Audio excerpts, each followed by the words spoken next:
we're going to look at something called the immortal pin, where one player gets dozens, well, that's maybe a bit of an exaggeration, but gets pin after pin after pin, and it's just a really cool game, so make sure you stick around for that. Today, Chess Kids, we continue our theme on chess tactics. Remember, that means a trick in chess, and we just got done looking at checkmate tactics, but you know what? Sometimes in chess, a tactic leads to you winning material. That's like putting free money in your pocket. That sounds pretty cool. Now, what is the most common tactic in chess? Is it tickling your opponent? No, you have to win the game on the chessboard. The most common tactic is the pin. That's right, just like something you pin to the wall. When something is pinned, it means it can't move. It is stuck. Sometimes in wrestling, a wrestler gets pinned to the mat. Okay, but what does it mean on a chessboard? A pinned piece is when if something moves, the piece behind it would either be in check or it would be captured. Now, 3 pieces can make a pin. Here, we have a white rook making a pin, but you can also make pins with bishops and queens, and we're going to see all of them today. Right now, the white rook is pinning the black knight. If the black knight moves anywhere on the board, then the piece behind it will be captured. It makes a big line, and let's just take a look at that. If the knight moves, let's say it goes to the square b6, then this rook will come all the way up and capture the black rook, and that will be a back rank checkmate. Hey, did we just learn about back rank checkmates in our previous video? Why, yes. Yes, we did. Everything becomes full circle, even though rooks don't move in a circle. All right, let's go back to our starting chess position. Let's just say that black sees that there's a checkmate problem, and black gives himself a little bit of air to breathe. Okay, so black's checkmate problems are solved, because now the king can always walk to this open square h7 whenever he needs to. Let's learn the next thing about pins. When you have a pinned piece, right now, this knight is definitely pinned. You want to put pressure on the pinned piece. In ChessKid land, we have perhaps our most famous Fun Master Mike saying of all time. You want to put PP on the PP. Put pressure on the pinned piece. Sometimes people call it piling on, but that's not enough P's for me. I like to go with put pressure. So, which white piece can aim at this black knight? There's only one. We want to move this pawn on c2 to c4. Notice if you capture the knight right away with your rook, well, you're just going to lose your rook. The black rook will take you back. And in chess, you don't normally want to give away a rook for a knight. So we're going to play pawn on c2 to c4. Now the knight is in double trouble. 1, 2. Remember, it still shouldn't move, although it won't lead to a checkmate. If you move the knight, the white rook will come all the way up and capture your rook behind it. Now white is back to pretty much an equal game. Once white captures the knight, he may be up a pawn, he may be equal, but he's back in the fight. Let's go back to our starting position, and through my magical, mysterious powers, Fun Master Mike is going to turn the board upside down. I did not know you could do it like that, Fun Master Mike. Well, I can. And in this position, we're going to play a little bit of defense. Let's say you are in a pin. What should black do in this position to solve all of the problems? Well, I guess you could move the rook out of the way. That does solve the pin problem, but it doesn't solve the knight problem. The rook is going to come down, capture the knight, and if you count really carefully, you're going to see white actually has an extra pawn, so white's going to be a little bit better. Let's go back to our starting position. You could defend the knight, let's say, by moving your pawn on c7 to c6. That's not a terrible idea, but remember, white is still going to put PP on the PP, and I think you're still going to end up losing this knight, even though you may capture a pawn in return. So, need to go back one more time. What we really need to do is this. We need to find a way to guard our rook, but continue to have the rook defending the knight. This is a little bit of a strange move, but if you found the move rook to d6, give yourself a giant pat on the back, because I'm not there to do it for you, but you deserve it. This rook is now defended by the pawn. Well, rooks don't move that way, but pawns move that way. Okay, let's go that way. And now the knight, although it's still defended, if it gets attacked, it can move. When the knight moves to any old square, let's pick the f6 square. Now you can see if the white rook captures the black one, black will capture back. Black has an extra knight, and black is still much better in this game. But wait, that was a master level move. We actually had a grandmaster level move. The grandmaster level move is actually this. You could move your rook up 1 square. Now, how on earth does the rook landing on d7, where he's still not protected, help solve the pin problem? Well, it's because now when white plays pawn on a c2 to c4 to put pp on the pp, you can unpin, yeah, that's an actual word, I'm not making that one up. You can move your knight somewhere that also defends your rook. Do you see the move I'm talking about? Well, in fact, there are two. You could go back to the b6 square, or you could go back to the f6 square. Both are totally fine. I'm just going to pick f6. And you can see the knight is now defending the rook, and black doesn't really care if the rooks are traded, because when you're ahead in material, trades are actually good. Black has an extra knight, and if black plays well, black should go on to victory. Okay, now, we've seen the basics of pins, putting pp on the pp. We've also seen some defenses to pins. Let's take a look at how quickly a pin can happen in a real game of chess. I can almost guarantee you are going to get at least one pin every single game. And in fact, if you stay tuned until the end of the video, we're going to look at something called the immortal pin, where one player gets dozens, well, that's maybe a bit of an exaggeration, but gets pin after pin after pin, and it's just a really cool game, so make sure you stick around for that. Here we are on the third move of the chess game. White can already make a pin, this time using a bishop. Hello. Now, white only has one bishop that can move out, so to make things simple, I've drawn a red box around that bishop. Where can that bishop move to pin one of black's pieces? Well, you can probably see it. The bishop should go all the way to the square g5. Now, maybe you thought the bishop could stop on f4. And that's not bad, but it's not a real pin. I know the bishop's aiming at the pawn, and I know that if the pawn moves, you could capture the knight behind it. But because you would just get your bishop captured back, and bishops and knights are about equal in a chess game, this is actually not a major concern for black. If black ever does push this pawn, let's just say black goes 2 squares, it's actually not a big deal for black if you capture the knight, because black will capture back, and black is actually reasonably happy to make that trade. So let's go back to our starting position, and instead of going to f4, let's go to g5. The old Texas two-step. We don't stop, but we keep going. Now, if I try to go there, the computer's going to get mad at me for moving twice in a row. So instead, let's put the bishop back at home, and now we can finally deliver the bishop to the g5 square, and we have ourselves a pin. If this knight moves, the queen would be captured. However, this pin, although it does count as a pin, it's not that big of a deal if black knows what he's doing. I would advise you, if you are black here, to try to get out of this pin relatively quickly. Now, there's a couple ways to do it. One way would be if you moved your queen somewhere where she's no longer on the d8 square. However, right now the queen can only go to e7, and if she goes there, she would actually still have the knight be in a pin. So you could, let's say, move this pawn and then bring the queen out this way. That would work, okay? However, because that takes a couple of moves, let's talk about a more immediate plan. One is the move pawn h6. You're telling the bishop, no parking here. You cannot stay on the g5 square. And if the bishop takes your knight, no big deal. You just take back with your queen. Or the bishop could go back, and now you can do something called break the pin. You can play the move pawn to g5. Notice that pawn has the defense of the other pawn, and now the bishop has to run away again. And guess what? There is no more pin on the knight. Okay, that's a very aggressive way of dealing with it. It's actually not bad. Let's go back to this position. Another perfectly acceptable and maybe even safer way of dealing with the pin would be to play the move bishop to e7.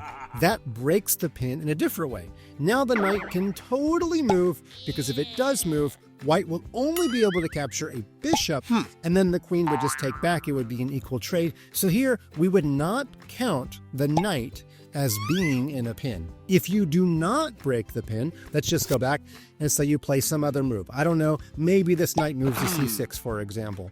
Now, white can, maybe not right away, but maybe one day, white can play this move pawn to e4, And now the problem for black is that this pawn might come to e5 one day and put pp on the pp, and you're probably going to lose the knight. Now, luckily for black, you've still got one more turn where you can play a move like bishop to e7 and break the pin. So black is still doing okay at the moment. But I don't like to let pins linger, because when they linger, something bad will eventually happen. I like to take care of them most of the time right away.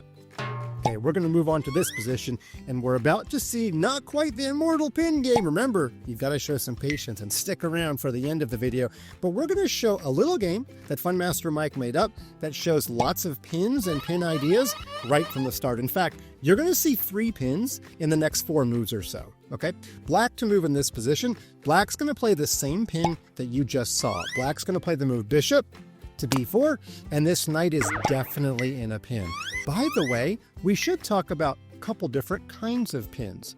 In the previous example, the knight was able to move because there was a queen behind it. It just wasn't a good move. You don't usually want to give away your queen. Here, the knight is absolutely not able to move, so we call it an absolute pin. Here's the difference. If the knight tries to move anywhere, the bishop will be aiming at the king, and in chess, you absolutely can't put your king in check. It's not a bad move, it is simply illegal. It's so illegal that my computer, despite all my special powers, won't even let me move the knight. Don't believe me? Okay, let's try it. Let's pick up the knight and move the knight to a4, and the computer has rejected my move, okay? It automatically sent the knight back to the square c3. So, this is an absolute pin. However, let's say the queen was on d2. We would call this a relative pin. Here, white's knight actually is allowed to move. It's just that if it does, you're going to lose your queen. We are going to take a look, though, in just a minute at some examples where relative pins can actually be ignored. But for right now, we're going to focus on this position. Okay, now if white doesn't take care of this pin, as I've advised you to do, let's just say white makes some sort of normal-looking developing move, like, I don't know, bishop to c4. Hello. Here's the problem. When a piece is pinned, it's not defending what it looks like it's defending. So, your eyeballs are telling you that this knight is defending his own pawn from capture from the black knight. But your brain has to have a little fight with your eyeballs, and the brain has to tell the eyeballs, I know more, because I'm the brain. Okay, I'm the cerebellum, I'm the hippocampus, and I can't name a third part of the brain. But if I could, I would remind you that the brain is smarter than the eyeballs here, because the white knight is absolutely pinned. So the smart move for black is actually to go ahead and capture this pawn. It looks like you're putting your knight in danger, but you're not, because this knight is legally not allowed to move. If it does, the king would be in check. Don't believe me? Well, I'll just try again. Knight takes knight, and yeah, the computer rejected my move. Hey, you should really start believing me. I know what I'm doing here. Okay, so white has just lost a pawn. Now, let's say that white says, wait a minute, Funmaster.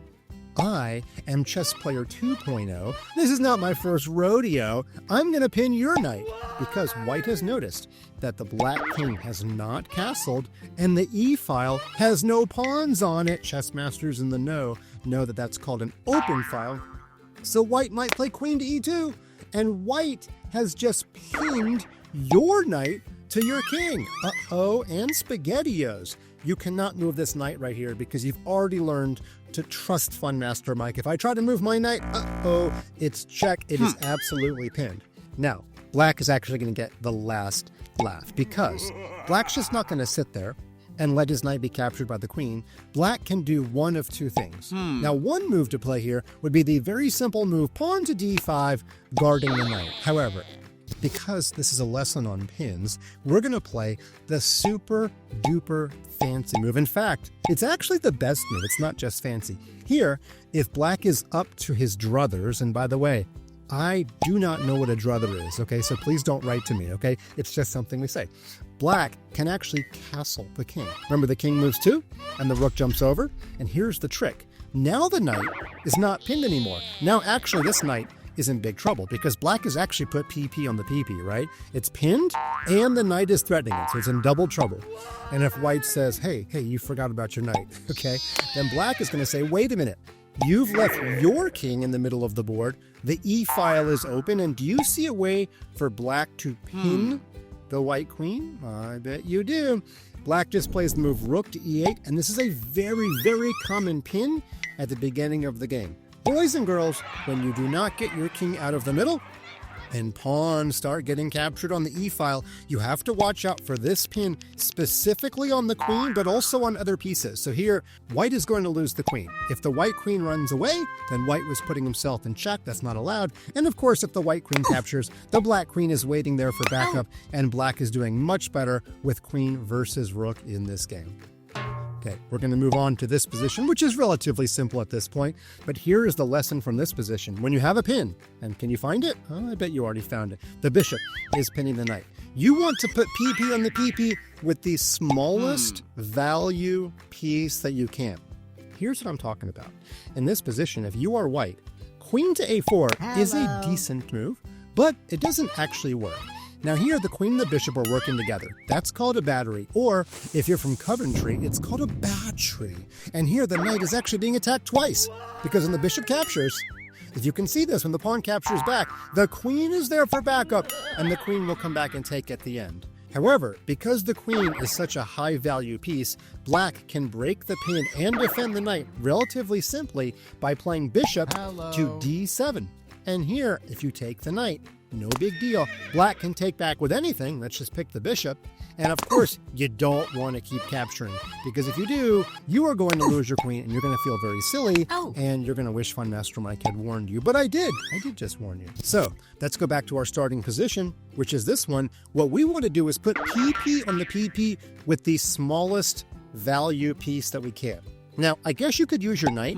Your knight could take this pawn and put PP on the PP. The problem is, that was not a free pawn. You are going to lose your knight on the next turn. So, by now you've probably figured it out. Which is the smallest piece we can use to put pressure on the pinned piece? Yep, here comes the wrestler from the top turnbuckle. Pawn on d4 to d5. And this pawn is our superhero. And this knight is probably down for the count. 1, 2, 3, you're out. In all variations, white is going to win some amount of material in this position. Moving on to our next chess position, we are now going to see that not every pin is lights out for the pinned piece. Remember I said there are two kinds of pins. An absolute pin is when a piece is pinned to the king, but here we have a relative pin. The bishop is pinning the knight to the queen. Is moving the knight legal? Yes. Is moving it a good move? Usually not, but guess what? It's kind of my job to show you the exceptions, because when I was growing up, my mommy called me exceptional. Not quite sure what she meant by that, but I do know what it means in this chess position here. You can actually play the amazing, the fantastic knight takes e5. What are we doing? Well, some of you who have especially long memories will recognize, hey, Fun Master, you just covered this in your previous video. And yes, I did. I was testing your memory. We actually looked at this exact trap in our Checkmate Tactics video. We just didn't talk about the fact that the knight was in a relative pin. Okay, now here, if the knight gets captured, as I said in my previous video, you just take the bishop. And if the bishop does take the queen, while it's not usually advisable to give away the queen, you might remember bishop takes f7 check. Uh-oh, now the king has to move to e7. We have checkmate in one, knight to d5, and it's called Legal's checkmate. It looks like legal's checkmate, but you know, the French have a funny way with language. So we're going to go with Legal's checkmate, but even if you don't speak French, you can definitely recognize that this is checkmate, and white was very smart to recognize that this is one of the very few times you can ignore the pin. Of course, don't do this often. I'm not usually in the business of giving away my queen until I am. What? That's right. Fun Master Mike got to use a version of this when I was in high school and I played the National High School Chess Championship. And in this position, I was white and my knight is definitely pinned to my queen. Now, I'm not moving the knight right now, but what I did was I pushed my pawn in the center and my opponent said, I am going to put pressure on the pinned piece because I was taught how to do that in a ChessKid video. No, just kidding. ChessKid did not exist when I was in high school. My opponent played the move knight to e5, thinking that he was putting pressure on the pinned piece, right? There are two attackers on my knight. But I got to play a very special tactic in this position. Normally, I would play a move like bishop to e2 and just defend my knight and break the pin just like I've taught you. But this is one of those exceptional cases where I can play the move knight takes knight, giving away my queen as I just showed you, okay? And no French language was necessary. Although, I will say that my move was rather impeccable, if I can, borrow your language for a moment, my French friends, okay? Now, my opponent took my queen. There's no checkmate, but there is a way to get the queen back. And here we go, you guys ready? Bishop to b5, magnifique, le point. Bishop to b5 check. The only way to get out of check is to block with the queen. I recovered my queen with check again. And when the king moved over, all I did in this position was simply take the bishop. I'm already up one piece. By taking the bishop, I can win a second piece. And oh yeah, knight takes f7 is a pretty cool move coming up later on down the road, which is going to aim at the king and the rook at the same time. That's going to be a fork, or should I say a fourchette, and white is totally winning. I was able to win this game relatively easily because I had knowledge about pins. Moving on.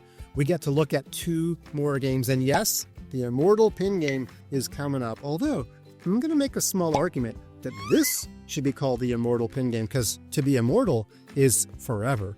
And in this position, I've seen this happen in a collection of chess games. I think I even got to use it once in a blitz game. White has a very, very strong pin on this knight. Notice the bishop is pinning the knight to the king. Okay, the rook is, of course, already putting PP on the PP. So there's two attackers, but black does have two defenders, right? The rook and the king. So black does have the minimum number of defenders, but all eyes are on this knight on f6. All eyes on me.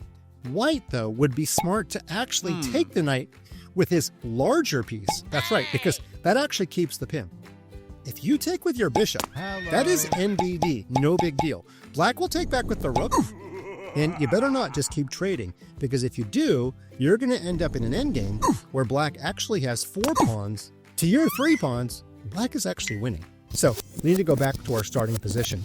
And in this position, it's actually much smarter to take with the rook, winning the knight. Now, if black doesn't take back, you've won a knight for free, and you've got a very strong attack on the king to boot. So black might as well try capturing. But now, here's the funny thing. White does not take the rook, because this rook is in a forever pin. There's no way that black can ever get out of this pin, because if black ever moves the king, he loses the rook for nothing. The rook, of course, can't move because it's in an absolute pin, and the only other move for black, really, on the right side of the board, would be to push this pawn. But if black ever pushes the pawn, your pawn on h4 is waiting for that pawn, and you can just play pawn takes pawn and put a PP on the PP. You would then win the rook for free. So all white has to do in this position is basically make any move on the board that doesn't change the position. For example, white could just move the king. Hello. Now, it looks like white's king is going to walk up the board and start capturing pawns. And that's actually true. But the funny thing is, black has no good moves anyway. Black's moves are all bad, right? Black, if he moves this pawn, we already said, it's just going to get captured. So if black moves, we take. And now the rook is a total goner. It's being attacked twice. Okay, if this pawn moves, that's very much against the rules. Ditto for this pawn. If you move this pawn forward, well, for those superstar chess players that know about en passant, it's a good time to use that rule. But even if you think Fun Master Mike has cheated, which I have not, but if you've never seen en passant before, again, NBD, no big deal. You could just move your king, and now black is out of pawn moves on the queen side of the board. Eventually, black is going to move the king somewhere, and when black does move the king, now you take the rook. Now it's a totally free rook, and with an extra bishop on the chessboard, white should now be able to move the king in, capture all of black's pawns, and get a pawn to the other side, make a promotion, and win the chess game. That is a pretty cool idea, keeping the bishop and giving away the rook first. And finally, chess kids, the time has come. Thank you for your patience. I promise you, everything has been worth waiting for, because here come the biggest pin fireworks that I've ever seen. This is the immortal pin game. And here is how black starts off the action. Black plays the move d4. That aims at the bishop and the knight, and the only way to solve this fork is to capture back with something. So white took with the bishop, and we have ourselves the first pin. There's so many pins, we're not even going to count. Maybe we will, though. Put a counter on the screen, 1 pin. If this bishop moves, the queen would be captured, so that bishop is definitely in a pin. Pin number 1. What do we do to pin pieces? We put PP on the PP, bishop takes c5, putting a third attacker on the bishop. And again, you better not capture. That would be Captain Silly Pants. We would just capture the queen. Okay, now, white plays a pretty solid move. Rook to d1. That not only defends the queen, but it helps protect the bishop. So, black goes ahead and captures. White captures back, and now we have ourselves an open e-file. Yes, we do. Rook to e8 check, and this is a bad situation for the white king. White's king would kind of like to run away, but if white's king does run away, let me show you what would happen. King f1, we would now take this knight. That distracts the queen, because when the queen takes back, she's no longer guarding this diagonal, so we play bishop to a6 check. Now the king has to keep on running, and we get to use something from our previous video. That's right, we talked about back rank tactics, didn't we? Here we go. Queen takes queen, rook takes, and rook to e1 is a back rank tactic checkmate. Let's go back. After rook e8, white had to come up with something else, and white played knight to e2, but that is pin number 2. Let's put it on the board. If this knight moves, the king would be in check, so the knight is in an absolute pin. Now, black starts out by weakening the knight and playing bishop takes. That's meant to remove a couple of defenders. Of course, if the knight's not there, it can't support the other knight. And when the queen takes, she's not supporting the knight. What do we do to pin pieces? PP on the PP. How does black move the queen to attack the knight? Little itty-bitty move, queen e2, and we have ourselves another battery. And the threat, of course, is queen takes knight, which would actually be checkmate. Don't believe me? Okay, well, that's your fault, not mine. Queen takes knight is checkmate because the queen has the protection of the rook. So, let's go back. White must defend. White plays rook d2, but we can attack this knight a third time, and black does just that. Bishop to a6. Oh no, I'm really not feeling good about this knight. White finds a way to defend, though. White plays queen to g4. There are 3 attackers. There are 3 defenders. That's minimum protection for the knight. And black decides to try to distract the white queen. Plays this move, pawn to h5. And the queen runs away. But then we have the move queen b4. And guess what? That's pin number 3. If this rook moves, the king would be in check. And that's why we call this the immortal pin game. Now, white tries to solve the pin problems by playing this move a3, trying to distract the queen. If we could just get the queen to take, then maybe white could castle and unpin the knight and unpin the rook, and maybe, just maybe, white would survive. But no, there's no time, because black plays rook takes e2 check. Can't take with the rook because it's pinned. Can't take with the king because Mr. Bishop is waiting. You gotta take with the queen. And then black, of course, could take the queen, but he would lose his own queen. So instead, black plays queen takes a3, saving the queen, guarding the bishop, does everything. White plays this move, queen to e4. Hey, she had to go somewhere. Queen c1 check. Uh-oh, only one legal move. Rook has to go back. Queen to c3 check. Uh-oh, only one legal move again. Can we call that pin number 4? Yeah, it's pin number 4. Put it on the board. And now, what do we do to pinned pieces? We play rook to d8, double attacking this rook. Uh-oh. Queen takes rook. It's actually going to be checkmate. So the queen came back to c2, but then queen a1 check. Uh-oh, this queen blocked, and finally it's time to finish things off. Rook to e8 check, and white decided to give up because you know what? I'm going to call this queen pinned. If the queen tries to block, then the king would be in check. So because that queen is pinned, we're going to call that the 5th pin of the chess game. And the reason that white resigned is because although he technically could block with the rook, it's going to be checkmate in 2 moves. Rook takes rook. Again, the queen can't take. She's still pinned. We're not going to count it as an extra pin, but she is pinned. The king moves.